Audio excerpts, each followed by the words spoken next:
50 miles.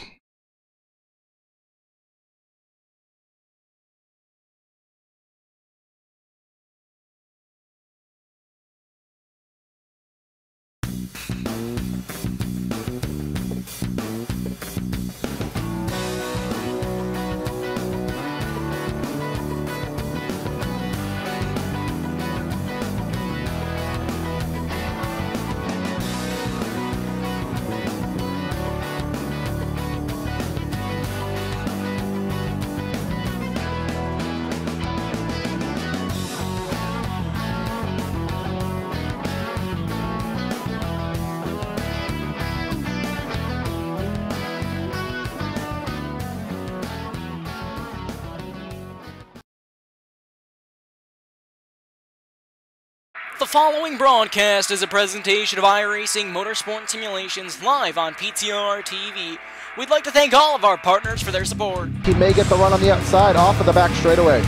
26 and Hallmark trying to go 3 wide. No one will let them. Talking and bobbing and weaving down the back straightaway, looking for a way around. The 5 machine trying to take a look underneath the 3 car. He's gonna dive in down to the bottom. A huge move down to the bottom of the racetrack. Back bumper. Can anything happen through the tri-oval? Walker Thomas to the inside. Here he comes to the outside. Side by side through the tri-oval. The 14. It's going to be a photo finish to the line. Who's going to get it? Walker Thomas. Machine coming out of turn number 4. Tiller looking to go 3 wide, almost 4 wide. He's going to try to look for a gap. Bobbing and weaving for the lead down through the tri-oval. Photo finish. 2 by 2. The 65 gets the win.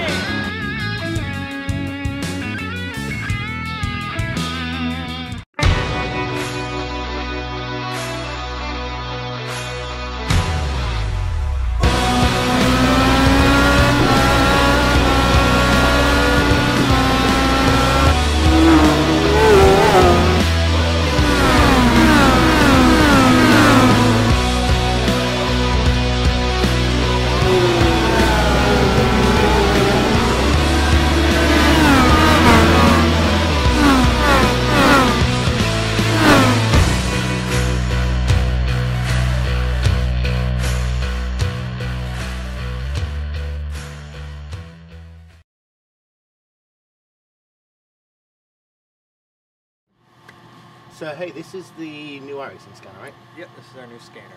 Wow, and this scans all your tracks and will scan everything else around it as well? Yeah, you can even scan yourself with it. Oh, that's awesome. Now, don't tell Tony that I asked, but how do you turn it on? You just hit this button, scan right here. Cool. And then that's just going to move around? Yep, it'll just do a rotation, scan away. Oh wow, that's cool. That's cool. That's real cool. Hey Kevin, can you come to the office for a minute? Yeah, to show you something. There.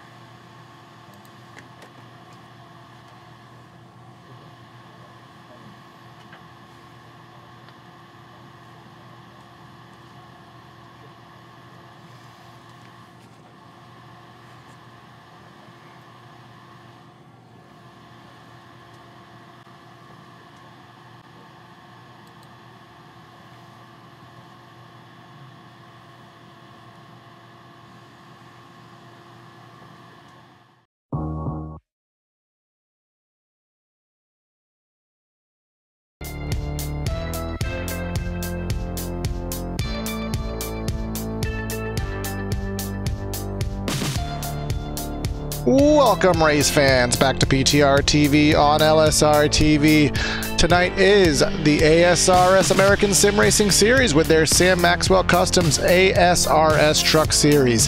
Hitting the high banks here in Talladega, Alabama for the Sam Maxwell Customs 150. Here tonight, this is the playoffs. This is an elimination race here tonight at this extremely fast facility.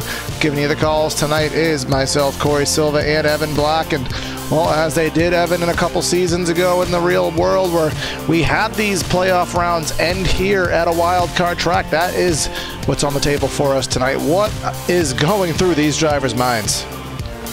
Well, Talladega, it's always an interesting race, and it's going to be probably quite a bit of carnage, just the nature of this track. But with it being an elimination race, I believe there's still 8 drivers in the playoffs, so those 8 drivers are going to have to be very cautious to not get caught up in a wreck here, and that's going to be very tough for them to do. Yeah, nature of the business is 2, 3, well, even 4 wide racing under the right circumstances. So all of that is going to come into play here as we have a very large grid here at Talladega. We have, I think, the better part of 30 machines, a couple more than that actually.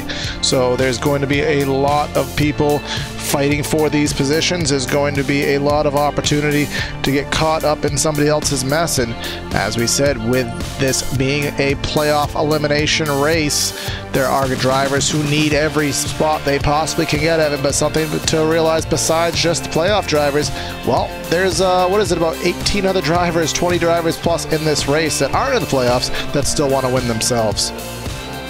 Yeah, correction, I said 8 playoff drivers. There are 12 playoff drivers. 8 will go on to the next round after tonight. Yep, those drivers are Devin Serra leading. Brian Yazik has a 36-point buffer over the cut line. Jordan Ashland, Mitch Brown, Tyler Seville, those drivers all separated by 18 or more points. And then we start getting to the nitty-gritty. We have Jared Haggerty, who only has 8 points to the good. Jason Stewart has 6. Jared Mogart right there with just 3 to the good. And then on the other side of the line, we have Troy Haight -3, Tim Knott -10, Jim Foose -11, Nick Curling -16. You may think that is a lot to overcome, and it is. But all it takes is that one wreck on lap number 3, take some driver out, and then you can take advantage of that situation and see what you can do with it. Yeah, I'd say at a normal track like maybe a Chicago or Texas, or just somewhere that's not Talladega or Daytona, maybe the 45 Nick Curlin, who's 16 points out, that would probably end up being a must-win situation for him. But here at Talladega, a lot can happen to those guys in front of him, where they can have an issue and he could come out with a top 10, top 5, and easily advance. And it puts you in a position where if you are a driver, saying, like we said, Mitch Brown, Tyler Seville, you have an 18-point buffer. Are you better off just kind of cruising and trying to play on the conservative side, or are you better going for it and try to stay ahead of the trouble? I think you just try and play it safe for maybe 40 laps or so, and then just go from there and see who's had issues. If the guys behind you in points have had issues, then maybe you can start to push it more. If they haven't, then you can still kind of play it safe and just try and stay around them. And Evan, I know that it is sometimes a buy in leagues to have a backup truck for the plate tracks, but can you confirm for that? Because I know I should know, but I don't. There is no backup trucks here tonight, so if you get terminally damaged, you are going to be done for the night.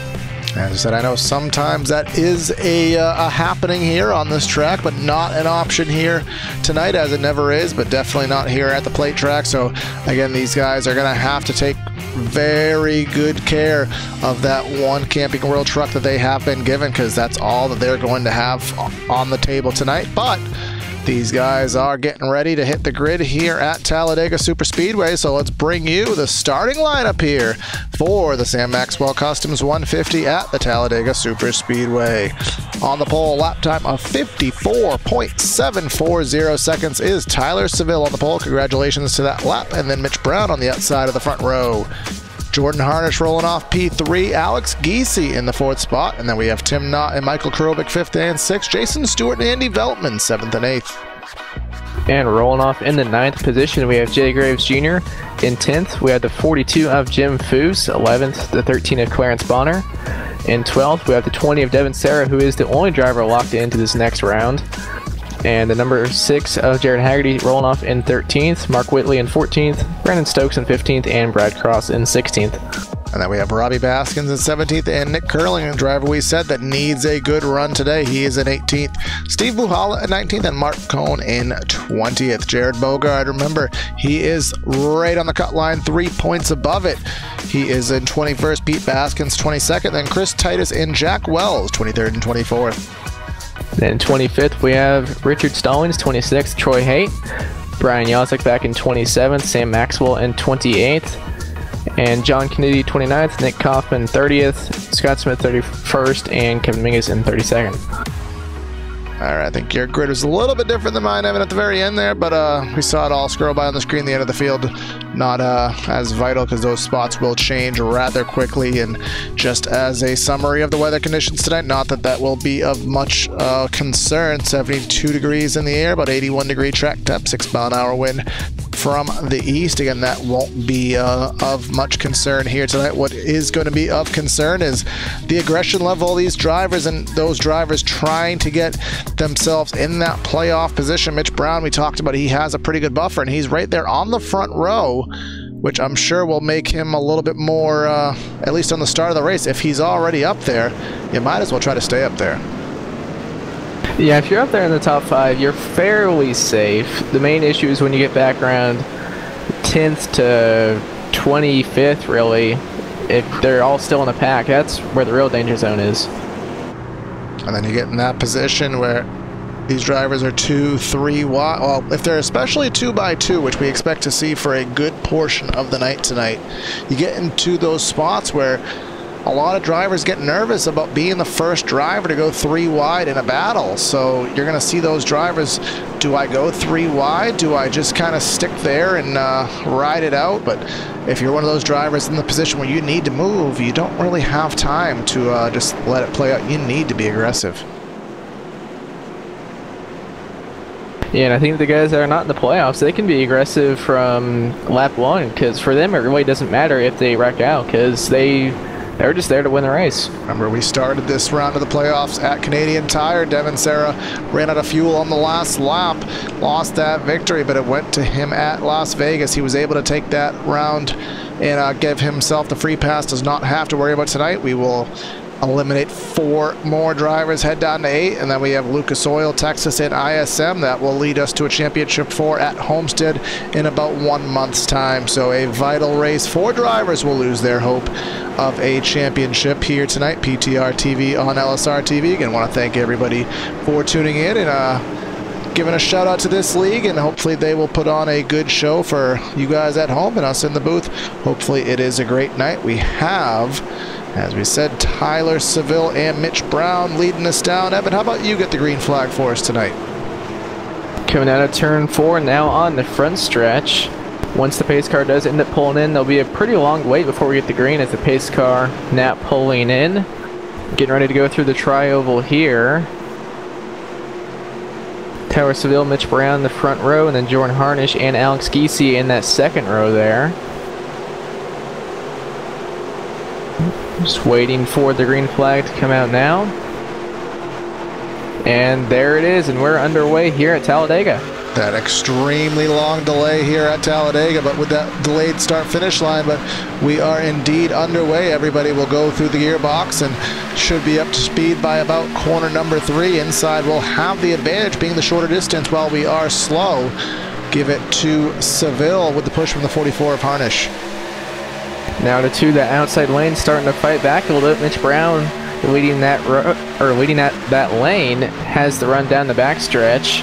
Has the advantage now, and he's actually probably going to clear now. Yeah, now Mitch Brown is clear in that number 18. He's going to stay up in the outside lane now, dropping down to the bottom. Actually just kind of staying in between now, commits to the bottom lane. Now the 77 of Alex Giese leading that outside lane. We'll see if he can get up there and challenge Brown for the lead. Something we will see all night is drivers on the outside getting the run and being able to drop to the bottom of the racetrack. Are they going to use that opportunity to clear from the top groove, or are they going to help somebody? Are there any teamwork, any drivers that are having an alliance? We'll find that out. Does not look like Brown had an alliance up top, but Giese has the opportunity to drop to the bottom, and Krobik will take that opportunity and go along with him. Top 2 pulling away about a car length. Have some 3 wide going on, about 8th or 9 rows deep. Tyler Seville dropping down below the yellow line, trying to get further back in the pack. He's got an 18-point buffer, so he's just going to try and play it safe here. Is now Andy Veltman leading the outside lane. Has a pretty good run down into turn 3 with a push from Jim Foose. Side by side with the 77 on Giese for the lead. Yeah, remember, Foose is someone who needs not necessarily a win, but he needs a very strong run and maybe some luck from maybe a couple drivers on the cut line that have bad runs. So he's up there. He's going to be fighting, most likely trying to stay up there all day and giving that push to the 97. And Evan, I mean, I know the Xfinity cars are a little more timid on the back bumpers. What is it like in these trucks when it comes to this tight drafting?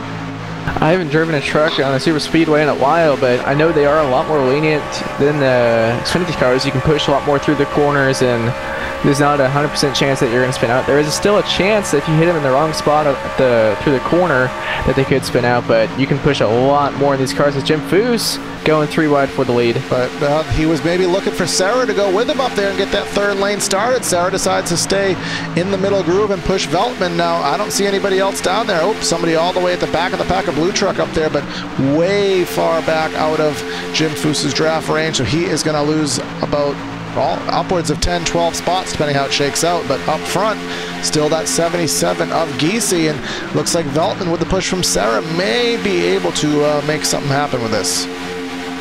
Veltman even for the lead as they go down into turn 1. We'll see if you can get that run out of the corner using that higher lane. They generally do get a better run down the backstretch. We'll see here if he does get that run, and pretty even, maybe a little bit better, but nothing huge differences now. Sarah giving him a push down the backstretch, and that is going to give him a better run now into turn 3, but still just barely ahead. We'll see if he can get anything better here on the 4.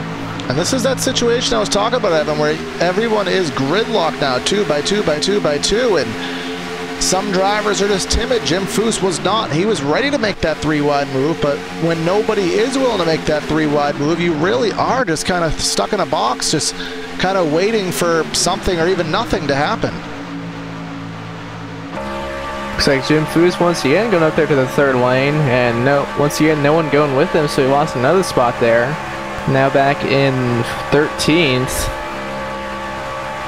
So he's trying to make that 3rd lane work, but no one is wanting to go with him yet.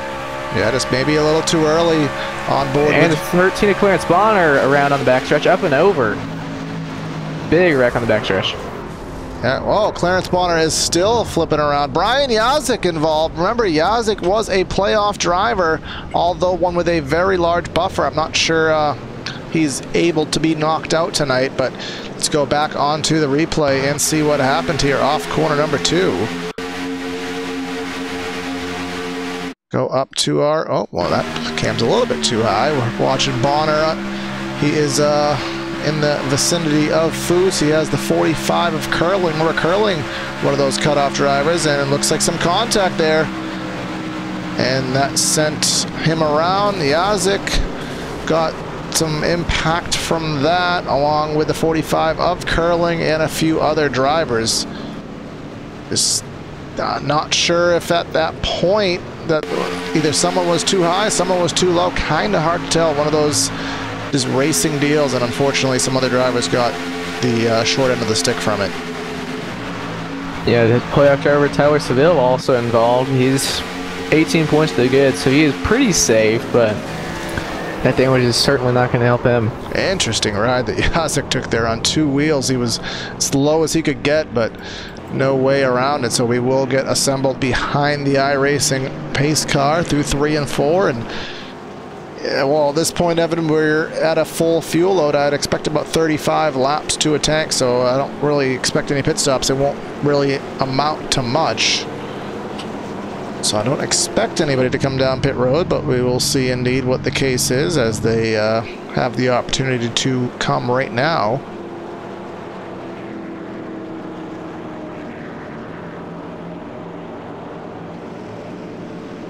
And does look like everybody is staying on the speedway, so let's just kind of get a little bit of an assessment there. I mean, we saw a couple drivers. We saw Nick Curling involved in that incident.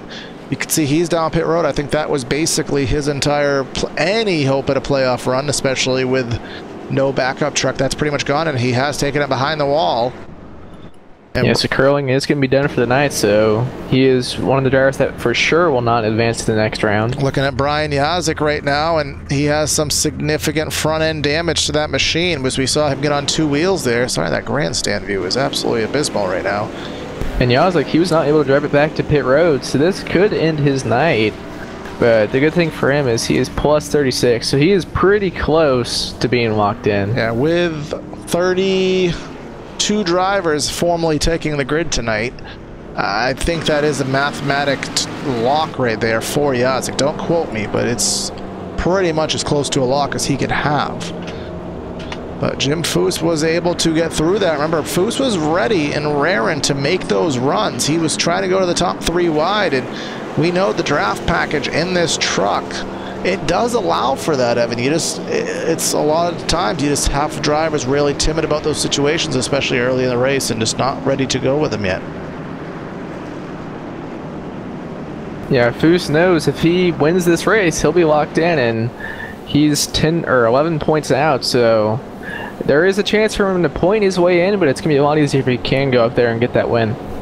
Now 11 points in drivers such as Jared Mogard, who, just verifying here, not quite positive, didn't really see Mogard in that incident, so I'm assuming he is fine in that 00. That appears to be the case.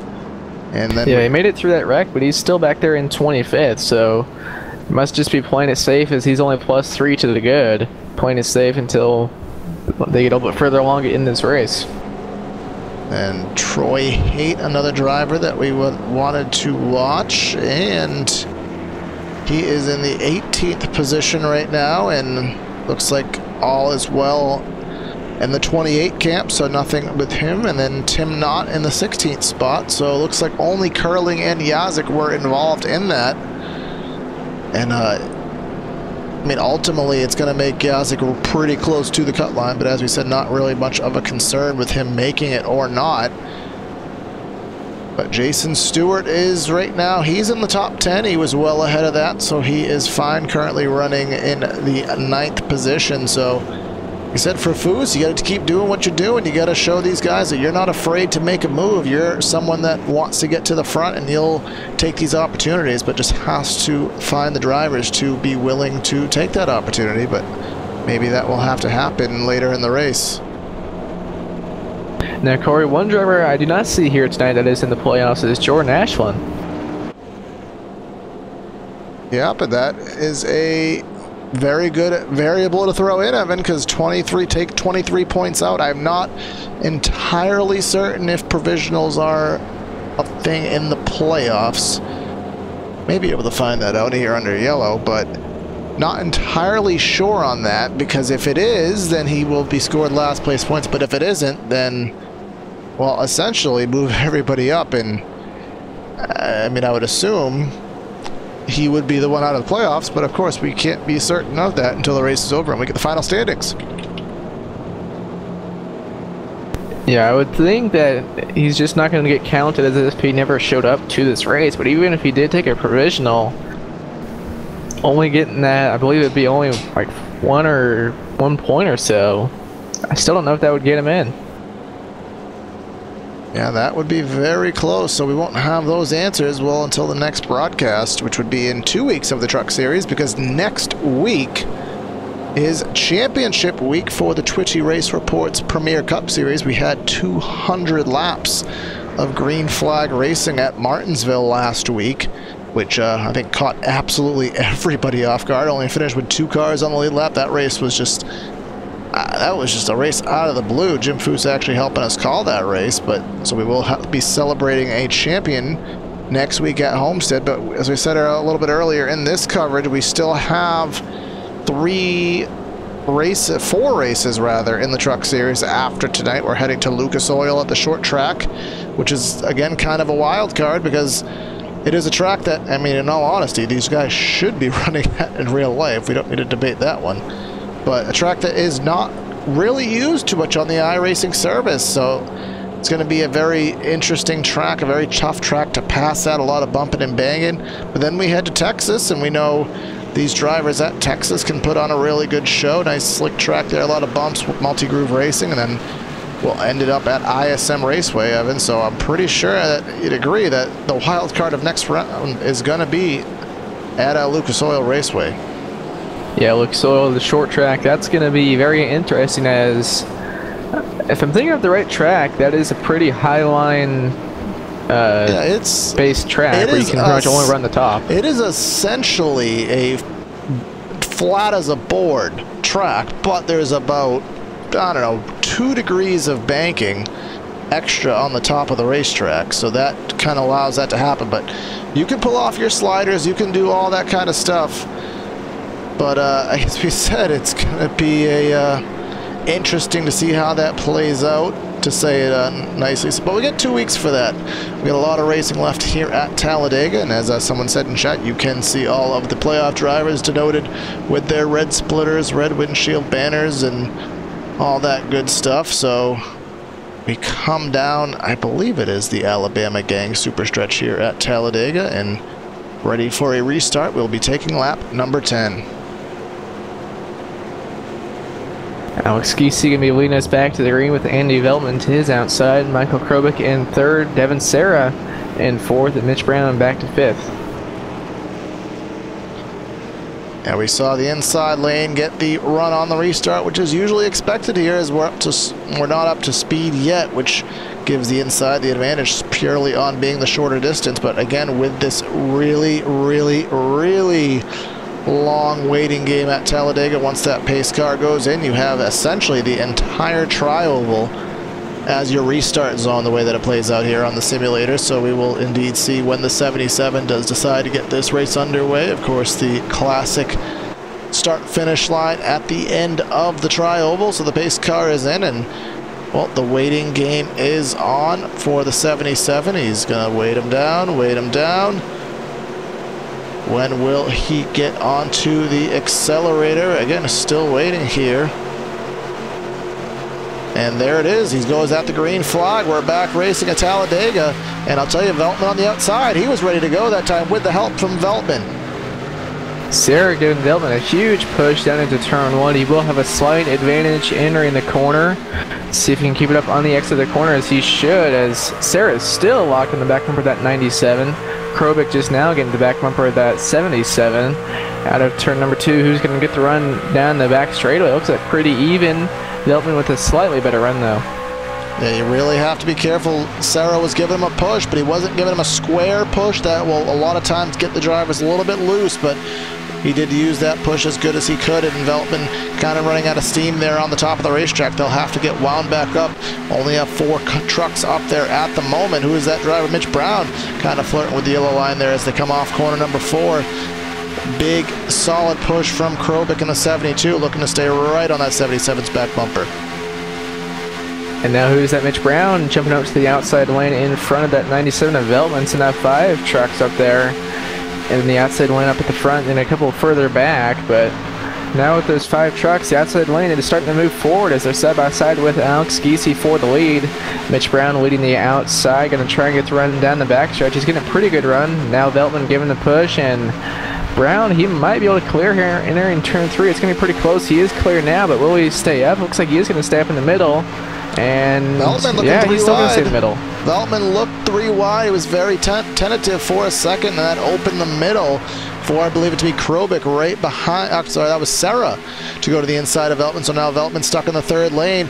Push from the 76 machine of Mark Whitley to the back bumper of Serra. Nowhere for Serra to go with that push. He'll stay in line. Again, 77 and the 72 are completely clear of the outside lane. 44 of Harnish is blinking temporarily, but you can still see Veltman at the top of the screen heading on back.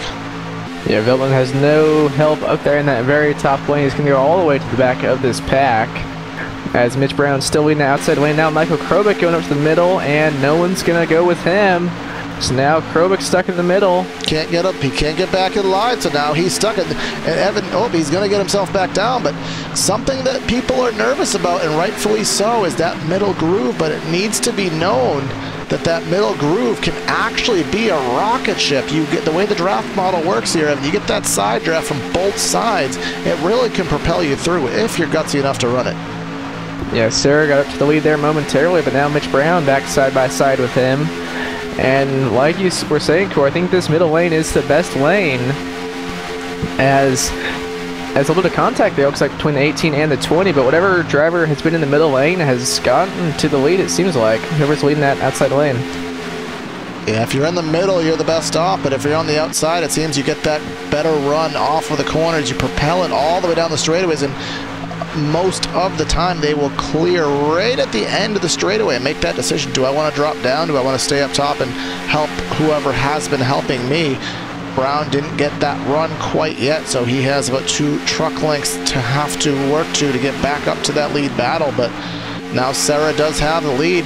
Giese and Krobik seem to be working pretty well together. 77 and 72 to the bottom of the track, and here comes Brown trying to get wound up top. It seems like the inside lane is starting to prevail a bit now, pretty even as far as like truck count. But the bottom lane, I don't know if they're just forming together better, because now they're starting to gap the outside a little bit. And we do see these drivers battling right now. We have about 18 trucks in this lead pack. We'll go back to the 19th spot. We have Richard Stallings leading a Ford truck pack.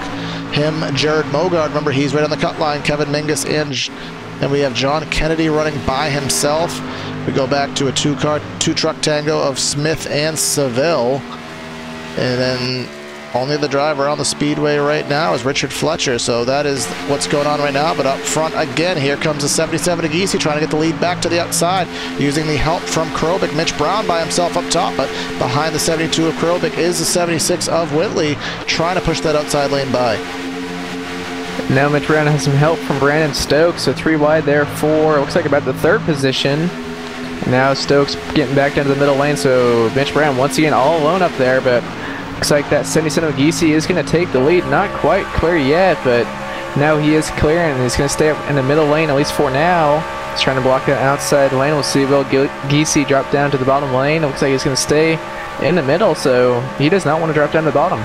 Yeah, it just really seems like those 77 and the 72, I'm not sure if they're teammates. I don't personally think they are, but they are working together really, really well. So maybe some kind of pre-race alliance, or maybe they just know they're both good drivers. So hey, let's make the most of it and work together. Remember, 72 of Krobik is partnered with Brian Yazik on HPP, but the HPP machines on Loud Pedal Motorsports, but Yazik being not out of this race entirely yet, but essentially out of it. Well, I guess Krobik had to decide to team up with somebody. Yeah, Yazik's still on pit road. I wonder if we'll see him come back out and try and get a few more spots, or if he's just going to watch the race from pit road. He probably could gain about 4 spots. There's 4 of the drivers that are 10 laps down in front of him, so you could get up to 28th. So yeah, just has to turn that would 2 be laps. A few extra points. Just has to turn 2 laps, but it all depends how much required damage is on that machine. But as you said, at this point, from what we're seeing on the scoring sheet, all it takes is 1 lap, and he will gain 4 points. And I mean, he's going to be pretty close on the cut line. Wouldn't hurt to have that. But still up front, it is Sarah in the 20 and the 77. Looks like the 77 will get it that time by as we take lap number 17 on 40 laps to go. Evan, when do you expect the pit window to open? Well, the pit window is probably going to open up to about 5 laps. But I don't know if drivers will pit right then, or they can probably go another 15 to 20 laps on fuel. So I think we'll see some drivers pit as soon as the window opens, and some will maybe go a bit longer and hope for maybe a caution or something. Talladega being one of the tracks that you will not go a lap down, as I don't expect any tires, maybe 2 tires at most, to be changed. So you're only going to have about a 8-second pit stop, and probably be on pit road for about 25 seconds. You're not going to go a lap down right off the bat, but if you only have 2 or 3 trucks and then you have this huge wad still on the speedway, you're going to be losing time, and you may be at risk of going a lap down depending on how the cycle works. But here comes the 72. First time he was taking a look underneath the 77 of Giese, but falls back in line. So now Giese and Krobik down on the inside lane, so looks like the 76 of Mark Whitley leading that outside lane. Now he's currently side by side with the 20 of Sarah for 3rd, getting that push from the 6 of Haggerty, and then Jim Foose behind him, and now side by side for 2nd. That outside lane has some momentum. Yeah, this is where it is. They're getting right to the right rear quarter panel here in the center of the corner. That'll get them side by side off of the corner number 4, and they may have the opportunity to clear, or at least get it at the stripe. I don't think he's going to be able to clear altogether, but I think that outside lane will have it at the stripe. We'll see what the survey says. He is clear. Not clear enough to cut down. Yes, he is clear enough to cut down, but he's not going to do it. He's going to stay up there with Haggerty, is the 76 of Whitley, and there comes the inside with the charge. So now Giese back with the advantage down the backstretch, but outside lane once again getting that momentum, and 76 of Whitley is going to be clear here once again. Haggerty is going to be clear as well, but Stroh staying up. Look at all that space in the middle of the track. I'm just itching to see somebody use that space right there. Here comes Haggerty looking high. No space no longer on the inside of the track, so he'll fall back in line, but there was so much space to make a move there in the middle of the back straightaway. Yeah, the entire middle lane was open there for someone to just come and try and make it 3 wide, but no one wanted to there, and Troy Hayde wants to. Yeah, Troy Hayde up there, but he's the only driver trying to do that, it seems like.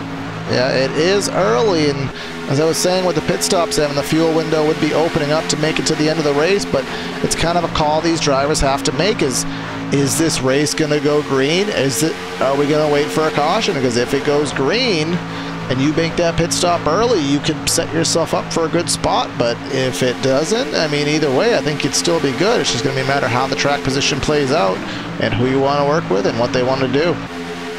Yeah, you're going to want to pit with at least 5 people, I would think. So I say you're probably just one person that's going to call out their pitting, and then 5 or 6 more people are just going to come with them, because you have to pit with someone else. If you pit by yourself, you are going to go lap down. Is now Jared Haggerty in the wall. And the 6 machine, Jared Haggerty, he's significant right front damage there. We'll try to catch that on PTRTV replay quickly. Looked like he was just trying to get to the outside of Whitley and ran up into the wall. Yeah, he went to the outside. Did he get hit in the left rear, or on the right rear perhaps? Don't usually like using. Doesn't look like there's any contact. He drove himself in the wall. I mean, there's That's what it looks like. No real way around that, but he should be able to hang on in the draft. He'll have some damage he'll do. He needs to stay in line. He tried cutting in front of the 30 of Brad Cross, but Cross had too much momentum, so Haggerty dropping on back. And let's try to get a reference, Evan, of where he was. He only has 8 points to the good. He can't afford a bad run. Now he's back in 19th.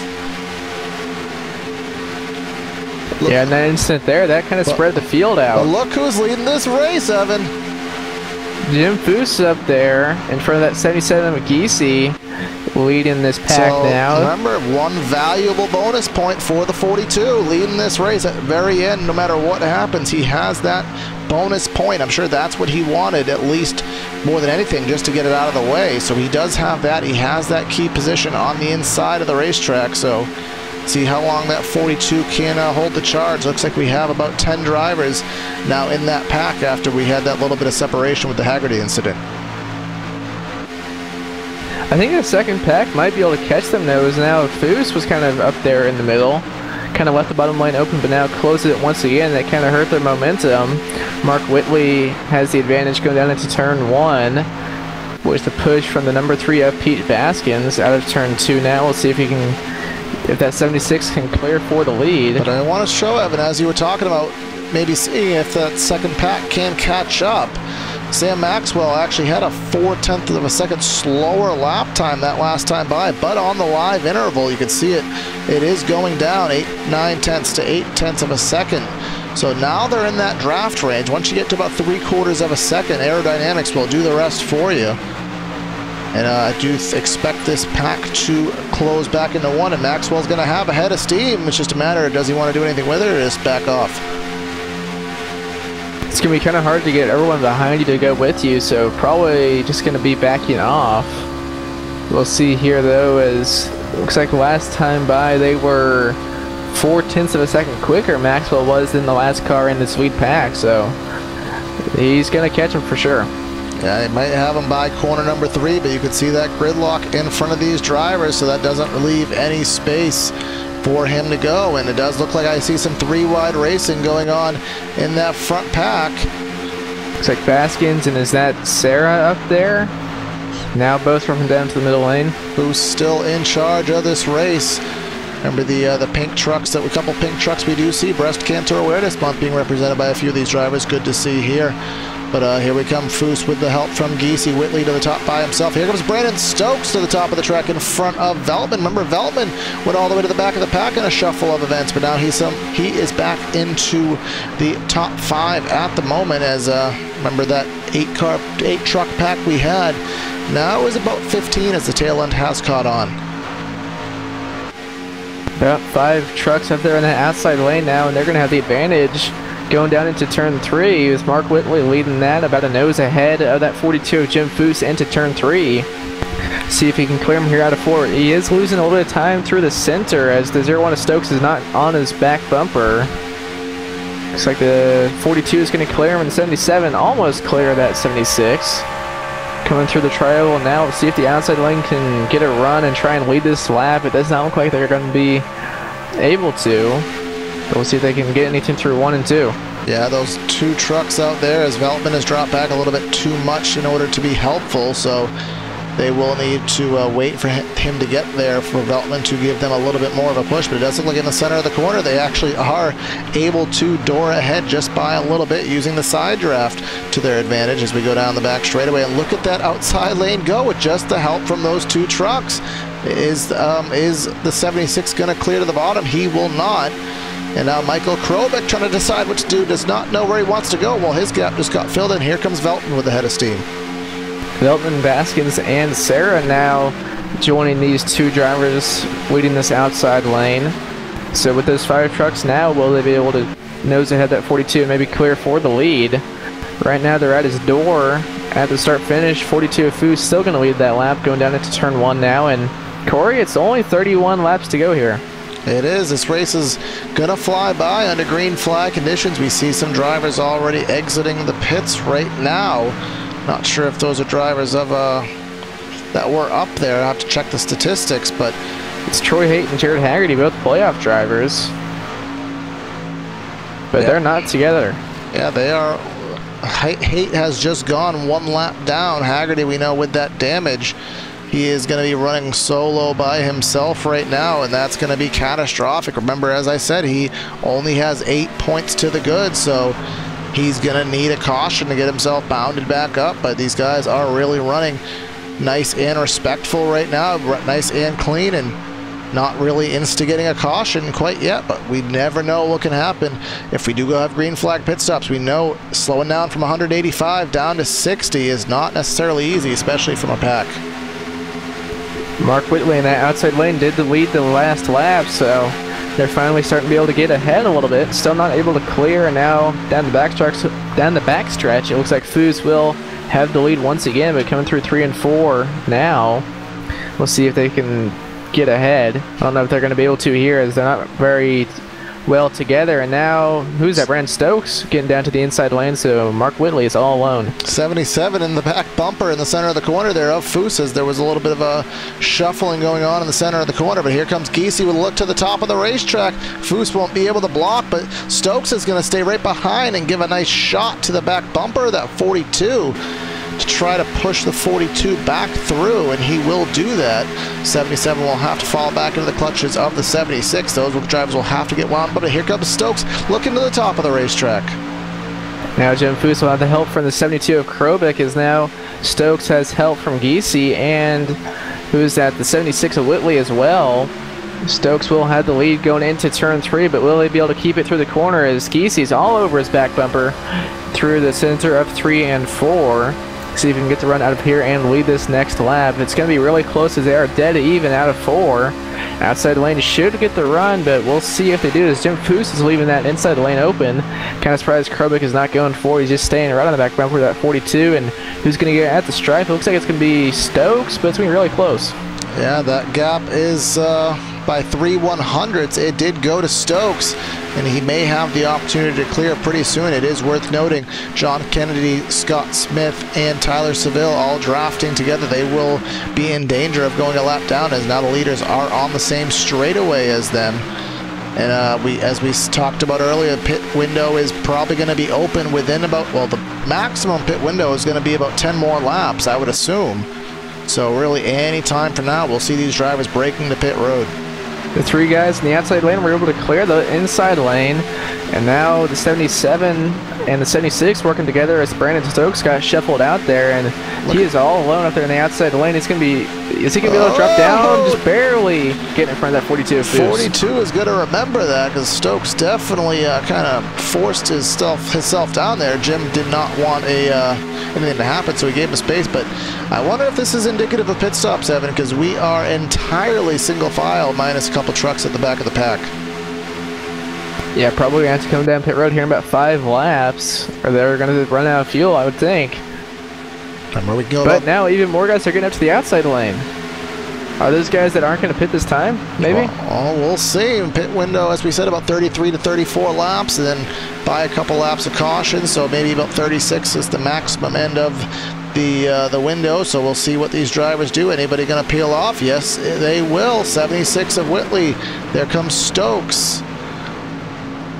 So like the Giese, Stokes, Whitley, Krobik, Stewart, Brown, Mogard, Cross, and Baskins all coming down pit road on lap 31. And I didn't see a puff of smoke, and everybody stayed under control. So that was a good bit of driving by all these guys to get on the pit road safely. And we'll see what the strategy call is. I'm assuming 2 tires, maybe, or fuel only. Can't imagine 4 tires, but I mean, you never know. Here comes Mogard already out of his pit stall, and I do see left side tires going up on the 77. That's going to maybe lose him the draft. Actually, no, it won't. Mogard's going to end up having a tough situation. 77 to the 76 nearly make contact, but look how much farther Mogard is ahead of them. So he's going to get swallowed alive once they get momentum. But here comes Sam Maxwell to pit road. Maxwell, Veltman, Cohn, Baskin, Sarah, Foos, and Buhala coming down there, and only driver that is yet to pit from that pack is Jay Graves Jr., who's out there all alone. Yeah, that is automatic 2 seconds he's going to lose just on this 1 lap. He's going to need a amazing pit stop to be able to make up that gap, but he will get scored as the leader, so he will get a bonus point for leading this lap, as he does chug along by himself. But Maxwell does exit the pits, so now we have to see how it's going to blend out with drivers who have already pitted. There goes Jordan Harnish by with Richard Stallings and Kevin Mingus. They are scored as the leaders, but they pitted on the last caution. Looks like Harnish did not pit on the last caution, but Stallings and Mingus did. So this is going to be awkward. But it only gets them an extra 5 laps. But it doesn't give Harnish many more laps. Harnish is still due to pit any time now. But going back, we have Sam Maxwell, who had an amazing pit stop, and he had 2 amazing of a pit stops. He's going to be run over like a steam train. Devin Serra running by himself as well. Mark Cohen running by himself. Jared Mogard running by himself, but no longer, as here comes 76. Here comes the 46, 77. What happened to Jim Foos? Foos is back in the company of Scott Smith and Tyler Seville, so not a good stop for Jim Foos. Just looking at the statistics, he had about 5 seconds longer than even like a Jason Stewart on pit lane, about 4 seconds longer than Mitch Brown. So looks like he overshot his pit stall. So he lost a lot of time there, and he needs to have a good run tonight. So he is going to need a caution, and he's going to need it right away. Well, actually not right away. He can probably use it within about 10-15 laps, but he needs as much time as he can to get back through the field. But look at these guys going at it. Jared Mogard has made a move. He is in front of the pack yet again. Giese and Krobik, and then Jason Stewart to the outside of the track. This will be the battle for the lead, as Sam Maxwell is about to get swallowed up, but we're still waiting for Harnish, Stallings, and Mingus to pit. So all these guys fanning out to come around Sam Maxwell here. Looks like it's going to be 3 wide for a little bit here, as Giese and Mogard side by side for the lead now. Or what will be for the lead is the top 3, Harnish, Stallings, and Mingus, still have yet to pit. Yeah, and I really don't know how much longer that 44 can go. Just, again, due to the fact of what we know for a pit window, and well, we did already have that caution, but he can't have more than a lap or 2 left. I can't imagine. But I'm not sure how this is going to work out because they are only 11 seconds off of the leaders. They're 11 seconds up right now, so this is going to put them the better part of a lap down when they do decide to pit. Maybe just waiting on that caution, but at this point, unless you have damage, there really is no reason to come back to pit road, because the more fuel you have, that more that rear end's in the air, the slower you're going to go. So these guys are going to want as little fuel as possible in these machines, but here we are, 2 by 2 by 2 by 2 in the lead pack. It looks like we have about 12 or 13 trucks in this lead pack, and Sam Maxwell dropping below that yellow line there. I don't know if he had an issue or just wants to get to the back of this. If you know Maxwell like we think we do, I think he just wants to get to the back of this. Looks like he gets in contact with the 46 of Robbie Baskins, and he just got a little bit loose and went down to under the yellow line to save it. Well, let's see if we can quickly check that. We'll go a couple seconds further back here as he is battling, as you said, with the 46 machine, and a little bit of, I hate to say it, but a little bit of net code there. But no harm, no foul. Everyone does continue just fine, and those 3 drivers did come to pit lane. So this is, again, the lead pack right now, consisting of, once Maxwell, hopefully he's able to stay on with it, it will be 11 drivers. We'll go back to the 12th position. We find Andy Veltman, Jay Graves Jr., and Steve Buhala.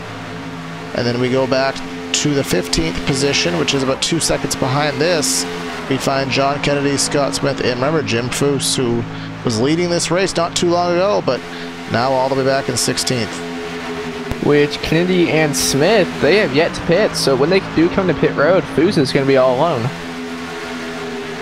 Yep, and the only other, he's going to have to wait until, well, what is that, Tyler Seville, who is actually right behind him, so he's going to have to wait back till him, and that's only going to be 2 trucks, so they're not going to have any pace relative to these leaders, so they're just going to be dropping on back and just praying for that caution. And we're headed to 20 laps to go, and that's Bogart all the way to the bottom of the track on the apron, falling to the back voluntarily. Remember, you can't pass below the yellow line, but you can give up positions if that is what you choose to do. Bogart going to the back of the pack.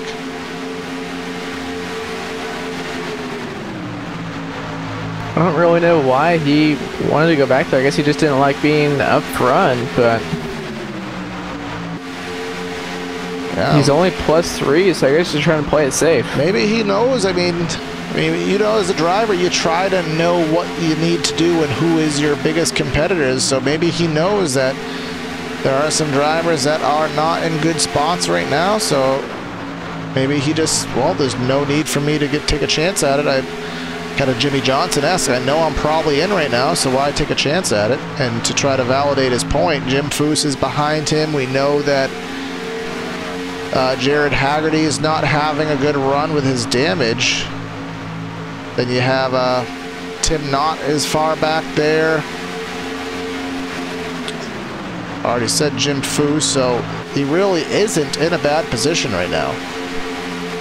Yeah, and even though he is at the back of that pack, he's only in 11th, so still going to get some pretty good points. Worst thing for him right now would be getting to a wreck and then be stuck back to last on the lead lap, which would be 23rd, and that could be the dagger for him. So, goodness, erring on the side of caution, can't complain about that. But up front, we have Krobik and Giese side by side right now. Both these drivers trying to see what they've done in the season so far for you.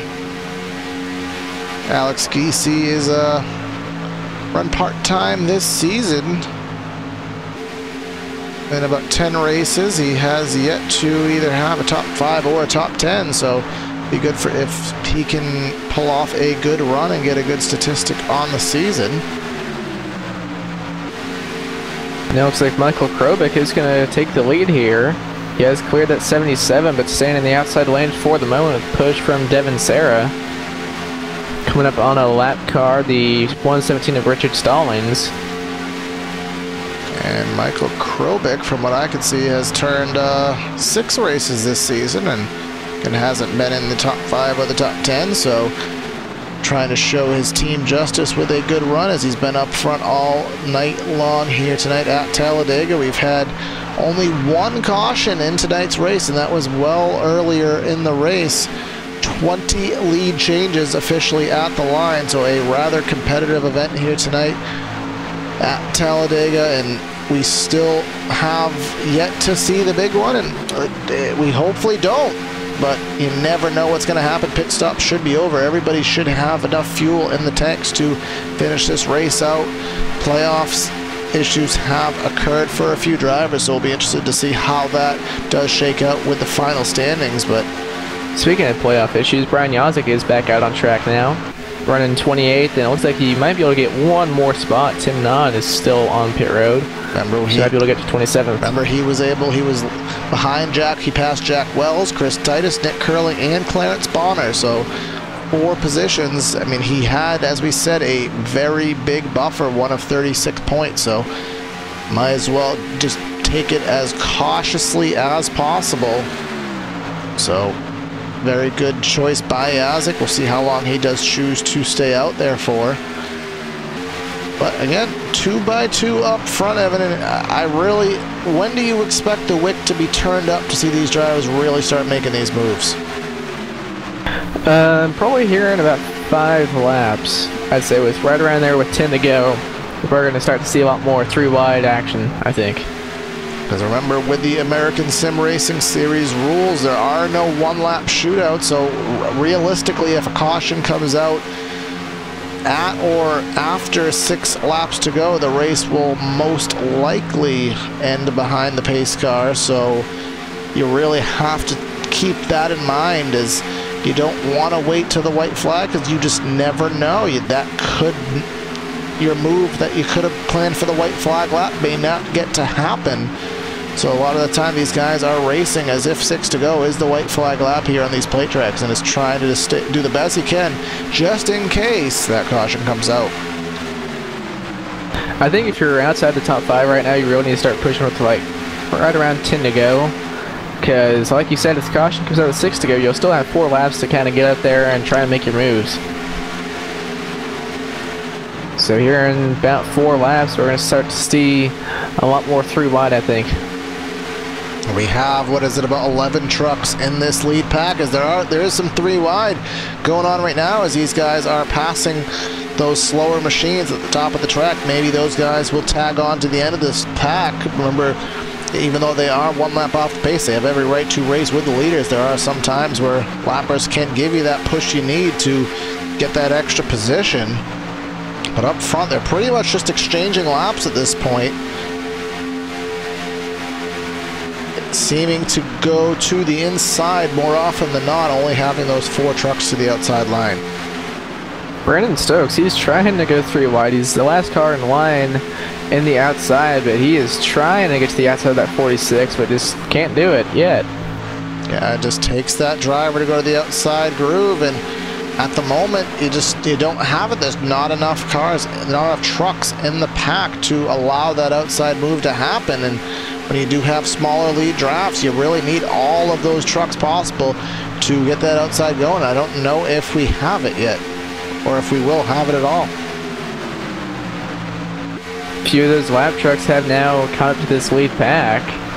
So now looks like about 15 or so in this lead draft. Oh, there we go. Sam Maxwell around. But he's off the track. That might not bring out a caution. Brandon Stokes also into around. The wall. No caution. Yeah, the very large runoff from here at Talladega.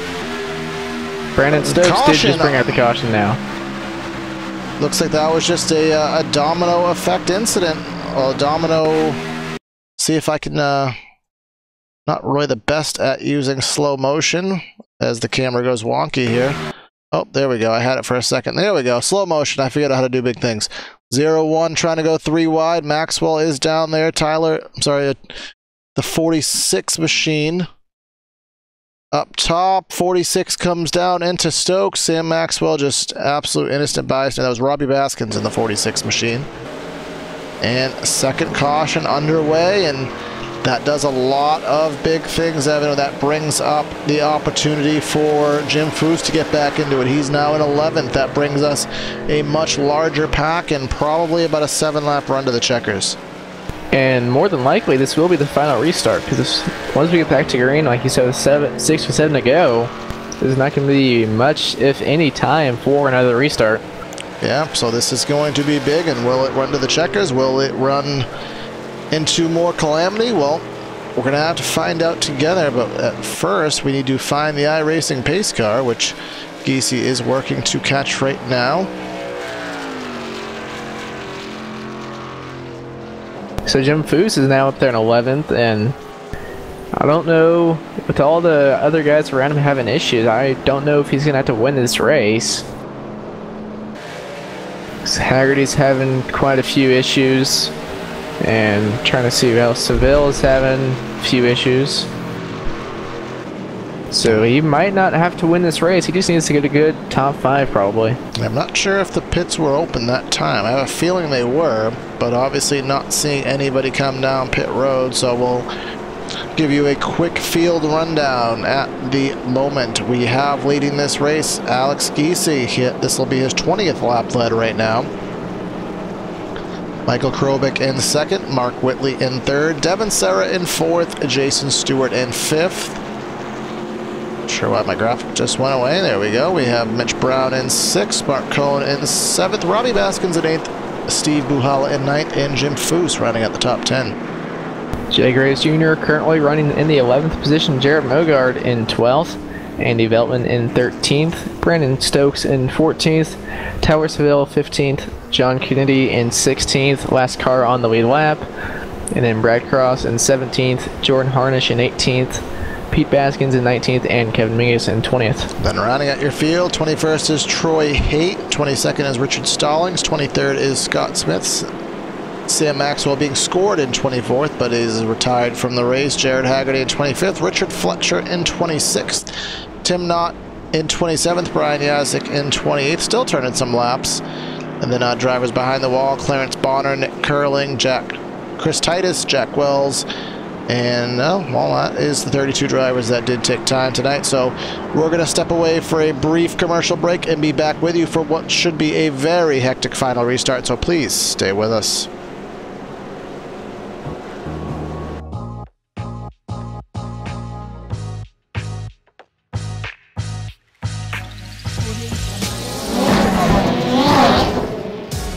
Red Bull GRCs are now available on iRacing.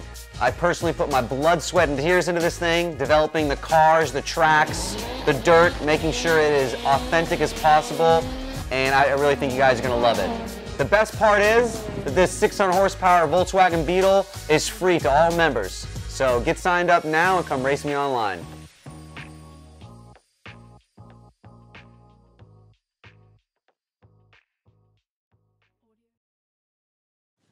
So cool, yeah. Nate, what are you working on at the moment? So I'm working on the animation for the game. We're working on getting pit crews fully developed, and that involves a lot of moving parts. So I'm going in and making sure that each moving part can dovetail smoothly into the next one, so that when you pull in for a pit stop, it looks like the real thing, as opposed to a bunch of jumbled pieces that suddenly stop and then go and stuff like that. Yeah, that's so cool, but why aren't you working on the time model? Nothing?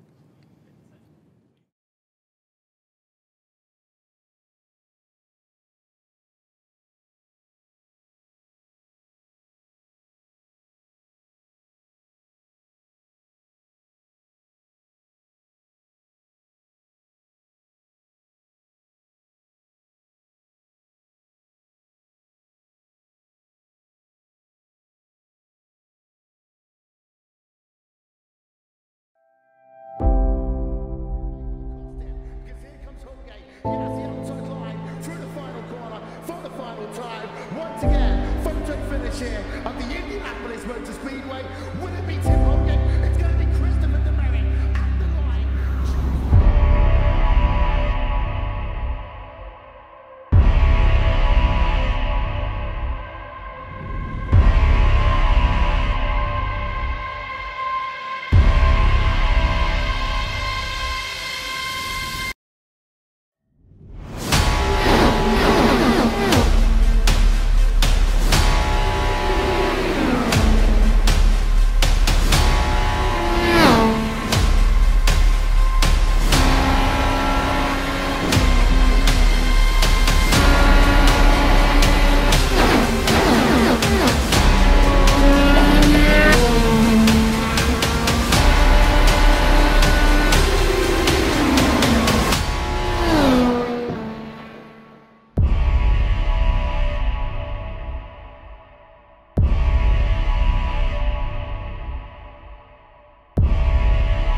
I remember a couple years into my tenure at Hendrick Motorsports, I was asked to go fill in at a road course test at Road Atlanta for Jimmy Johnson.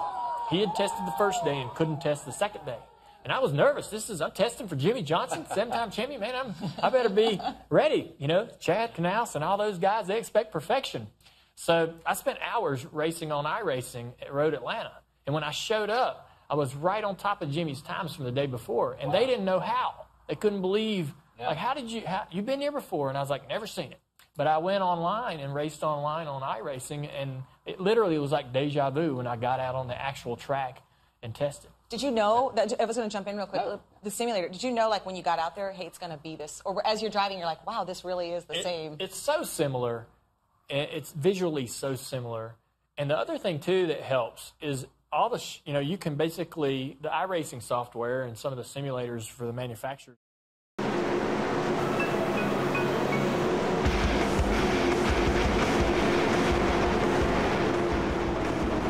And we're back here on PTRTV on LSRTV for what's going to be a 7-lap shootout to round out tonight's race and round out who will be eliminated from the playoffs in the Sam Maxwell Customs ASRS Truck Series.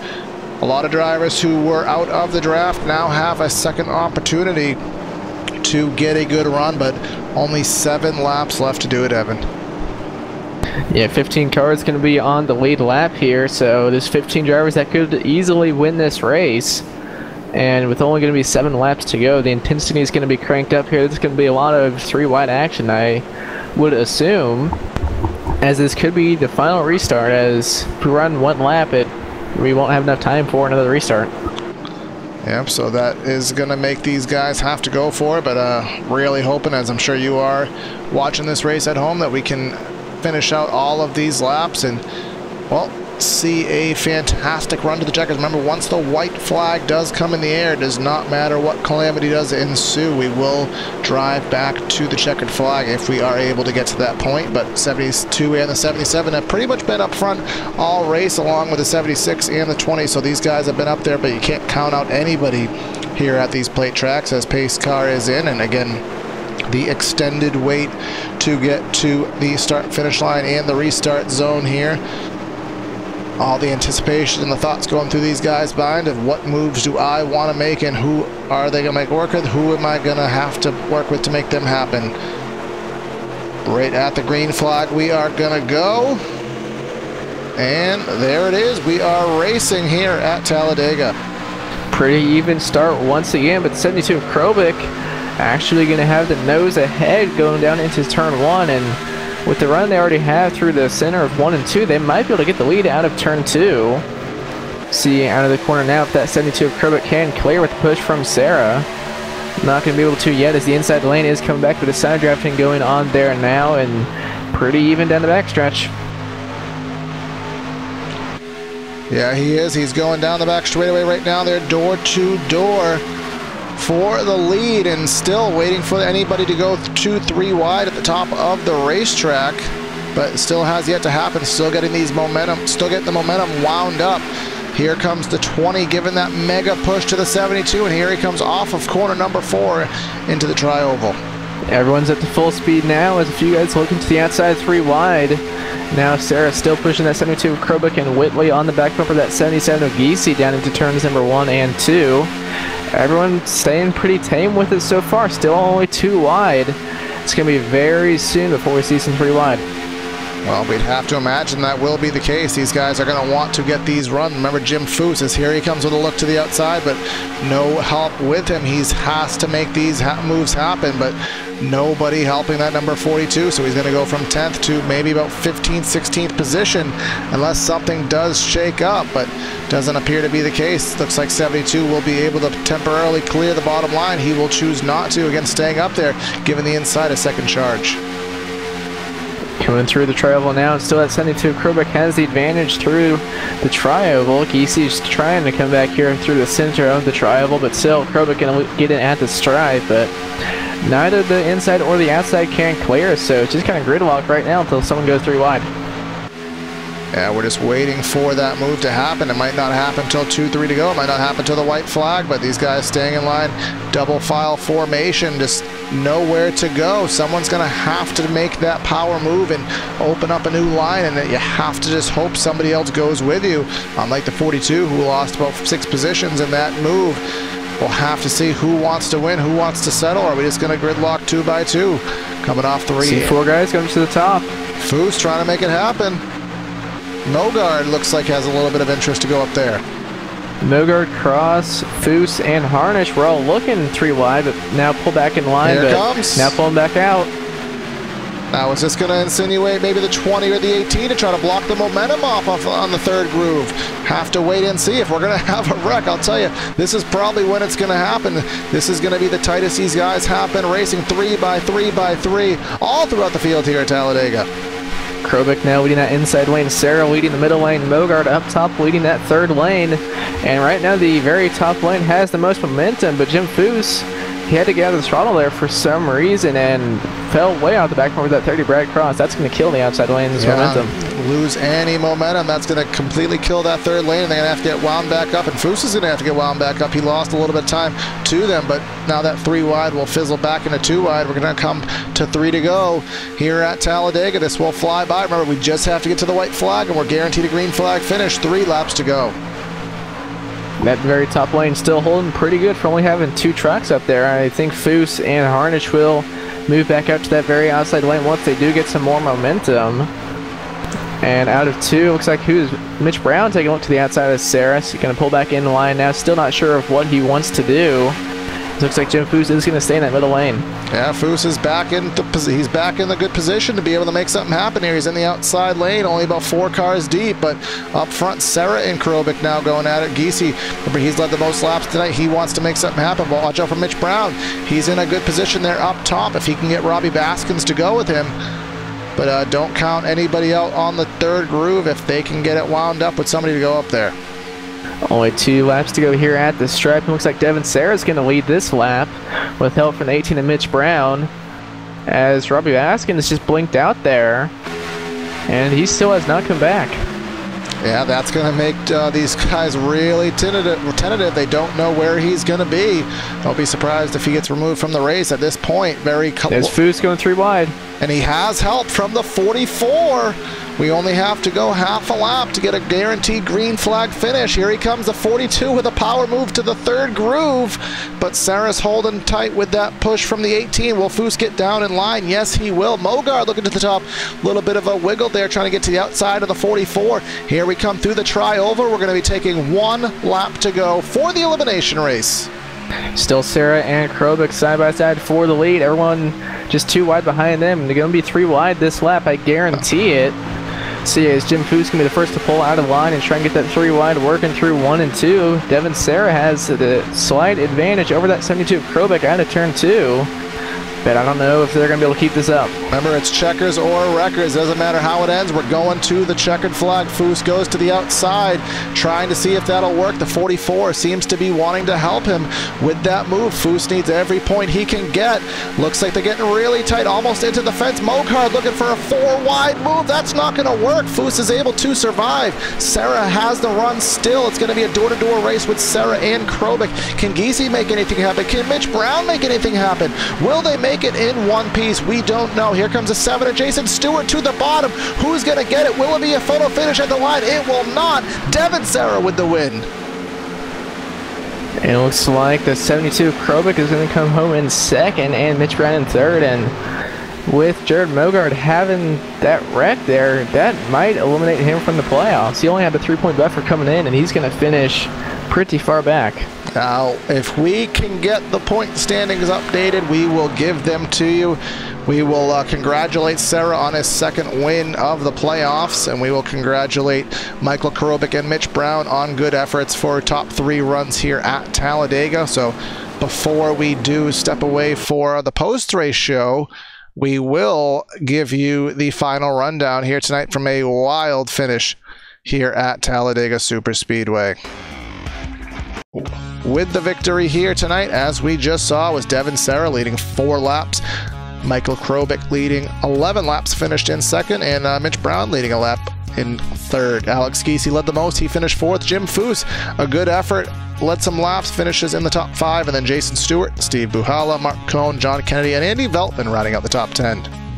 And coming in 11th, we have the 11 of Tyler Seville, and 12th, Jared Mogart after his last lap crash there. Mark Whitley in 13th, Jay Graves Jr. in 14th, Brad Cross 15th, and then rest of the top 20, Pete Baskins, Richard Stallings, Jared Haggerty, Kevin Mingus, and Jordan Harnish in 20th. A little bit of puberty there, right there for you. Yeah, a little bit.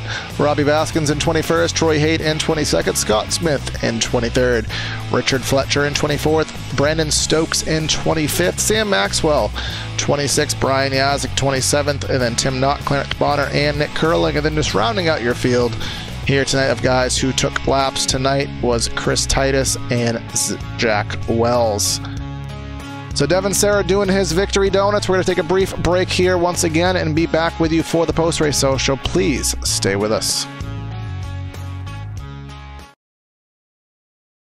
Technical and realistic that they can create the perfect shift point. So I'll shift into the same gears at the same spot on the racetrack, and I'll need to be in the same gear in every corner as I would from the simulator to the real world experience. And so those are things that you don't have to learn when you show up. I don't have to spend the first half of the day learning the track, learning where the shift points are, learning what gear to be in, learning how hard I can break into the corner. I already know it.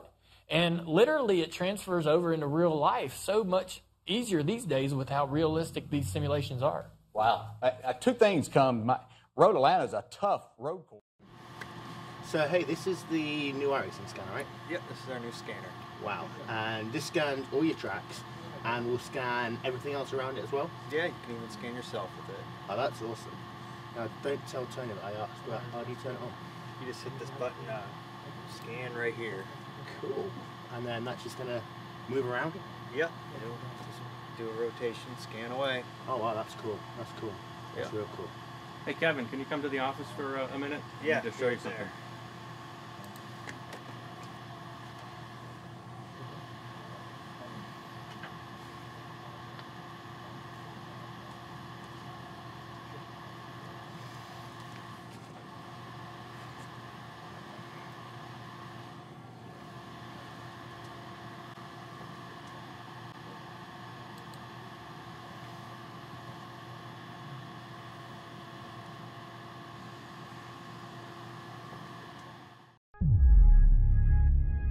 I grew up in Northern California. My parents were just really big race fans and took my sister and I to sprint car races pretty much every Friday and Saturday night. So I did outlaw kart racing from 7 till I was 14. And then that's when I got into 360 and 410 wing sprint cars.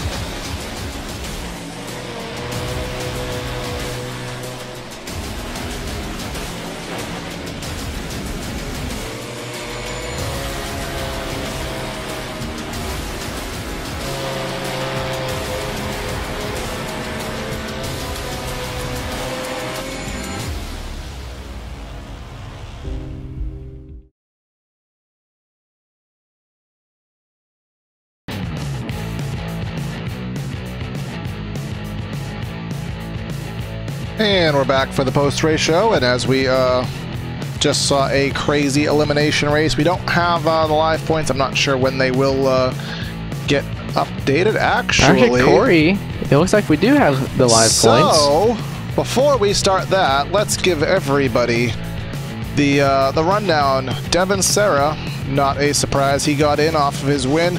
Mitch Brown, second in points. Brian Yazik, third in points. Joseph Seville, fourth in points. Jason Stewart, fifth. And then Jared Mogard in sixth. Jordan Ashland in seventh. Jared Haggerty in eighth. Missing by 2 points is Jim Foose in ninth.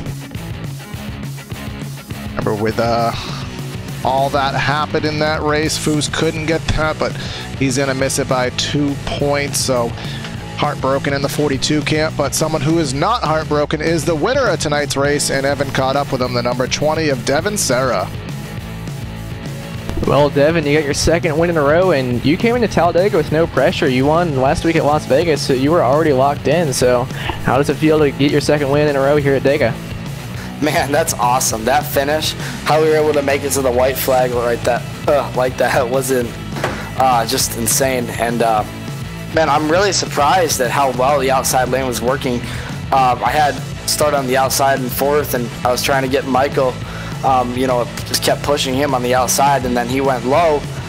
So that really opened the door for me to get pushed by Mitch Brown and just ride that outside. And it was a little bit dangerous with us going 3 wide. I thought that third lane was going to really come up and sneak up on us, but they ended up not being able to do that at the end. And just to make it to the white flag and come down to the line like that with Krobach is insane. This is actually kind of how it went down last year, except it ended on a caution. But like, for me and Krobach to finish like that again for the 2nd year in a row, that's incredible. But man, to win 2 straight races, are you kidding me? I mean, now I have a lot of confidence going into the next round now. You know, this is awesome to go from all the 2nd place finishes throughout the mid portion of the season near the end to now just winning in the playoffs is awesome. Even though it didn't matter for us because we were locked in anyway, it still is a huge points boost, I think, going into the next round, hopefully. So that's big for us. Yeah, in a couple of weeks we end up going to Lucas Oil, which I don't think a lot of drivers have a whole lot of experience with in these trucks. So what do you feel about that race? You think you'll have a shot to go out there and get 3 in a row? Well, we ran decent there last year. That was a top 10 truck, but I felt like we just didn't have good long run speed. But hopefully this year we put in the work, all of our team, and we can go there and run good. But I just want to thank my teammates, Pete and Robbie Baskins, on their job. Pete had some unfortunate luck on pit road, and Robbie was helping me all night pushing. And both of them were in the mix, so it was really cool. This win is for them, and specifically them. I'm so happy to have them as my teammates, and for us to do this this track is special to me. This is where I got my first win in ASRS, so this is really special for me. I want to thank Skidoo, Super Sled Online, Cabela's, Liberty University, Bass Pro Shops, and all the rest of the sponsors that help us out. Baskins Knockback Motorsports is repping good, and hopefully we can carry this momentum into the next round of the playoffs, and we can cruise on in through this round. All right, well, thanks for talking with us, and good luck in the next round of playoffs. Awesome, thank you guys. Now, Corey has caught up with 2nd place finisher Michael Krobach. All right, Michael, it was a hectic race here at Talladega, and we saw a lot of green flag running. We saw green flag stops and ultimately ended up with a humongous shootout and a crazy wad of trucks headed to the checkers. So overall, how do you rate the race, and what was your mindset on that last 7 or 8 laps? Yeah, Corey, that was a lot of fun. I mean, the racing was good, hard, clean, fast. People were making moves. People were, you know, they were sticking. No crazy contact or anything like that. I felt pretty comfortable out there, and it was just hard to put together a strategy all race. I went going in trying to help my teammate Brian Yazek solidify his spot in the chase, and he wrecked out early, and then I was trying to help our team alliance there, JF2 and Jim Foose Motorsports, help get the 42 in, and that didn't quite pan out. And then at the end, just going for it myself, and me and Alex in the 77 were working pretty well together, but we kind of got separated there at the end, and I was having fun there running the top lane, and he was running the bottom. We were kind of in control of the race, and then we got split up there, and the 20 gave me a good push, and just tried to get to the front there, but didn't work out. Yeah, you came really close, and it was a really tight run of the checkers. Was there, you said how clean the racing was, and we called that out ourselves. Was there really any worry of a big one going on tonight? It did seem like you guys were given a lot of space, but obviously with a lot going on, a lot of drivers fighting for those pivotal spots, it must have been pretty intense in that driver's seat. Yeah, I mean, I was kind of nervous at the beginning of the race because my luck this year hasn't been great. I usually get wrecked out by lap 5. So once we got past the lap 5 mark, kind of settled into a rhythm and felt pretty comfortable out there making moves in the number 72 HPP simulation, clipping that Apex Toyota. And at the end there, I had the 20 behind me, and he was giving me a great shove, but it just didn't work out, and we fought to the end and came up just a little bit short. Yeah, 2nd place finish, a little bit short, but as you said, a good showing for your teammates, your team, and everyone on board. So speaking of that, who is on board with that team, and who do you want to give a shout out to? Yeah, I got to thank Brian and Scott Eckridge there. They were up in the spotter stand after Brian got taken out and trying to coach me along there. And all the guys on the Cup side of it, Jeff Ward, Drew Carroll, Paul Pepper, everybody that makes Live Pedal Motorsports awesome. It's a lot of fun to run with them, and looking forward to running again next week. All right, Michael, again, congrats on the finish, and we'll be watching you at that next race. All right, thanks, Corey. Now Evan has caught up with the third place finisher of Mitch Brown. Well, Mitch, with that third place finish, you're going to advance to the next round of the playoffs. How do you feel after this race? I'm glad it's over because Talladega is a very interesting track. It can either make your heart or break your heart. Yeah, you came into this race plus 18, so did you feel pretty comfortable coming into it? Or, I know, like you said, with it being Talladega, a lot can happen, so did you have much of a strategy on if you were going to stay in the back plate safe or just go for it? Yeah, well, the team I'm on, our strategy was to all of us qualify and then just kind of play it by ear as the race went on. Those first 10 laps, it kind of got a little hairy, so I kind of just dropped to the back and kind of just bided my time. Waited till the first pit stop, and once we got that last caution, we had to go to the front. We had to take a shot to win because, you never know when you're going to win a race again. Yeah, here in a couple weeks, the next round of the playoffs, which you are going to advance to, starts off at Lucas Oil. How do you feel about that race and just that whole round?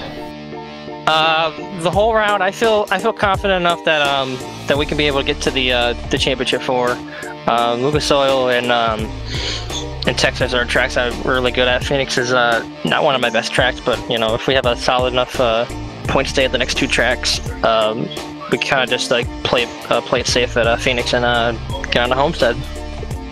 All right. Well, is there anyone you would like to thank or give a shout out to after your third place finish here at Talladega? I just want to give a shout out to all my teammates on Dirty Britson Racing, Tim, Jared, and Jason. Jason and Jared both advanced. Tim unfortunately didn't make it to the next round, but hopefully we all have a good, strong next few races and try to finish the season strong. All right. Well, thanks for talking with us, and good luck in the next round of the playoffs. All right. Thanks, guys. All right, so that is the post-race show here tonight. So we're just going to wrap up coverage with a couple shout-outs here on the PTRTV side of things.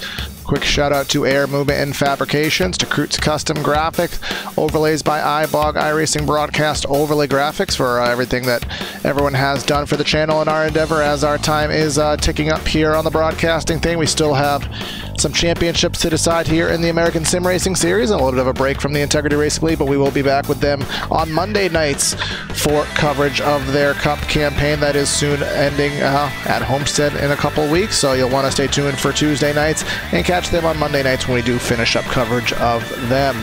But signing out of the booth here tonight is Corey Silva and Evan Black. Hope you enjoyed the race here tonight. We did enjoy bringing it to you. Congrats to everyone who did carry over to the playoffs, and apologies to those who did not, but it was a great race. Nonetheless, signing out Corey Silva and Evan Black. Have a great night, and we'll catch you next time. Have a good night, and we'll see you next week.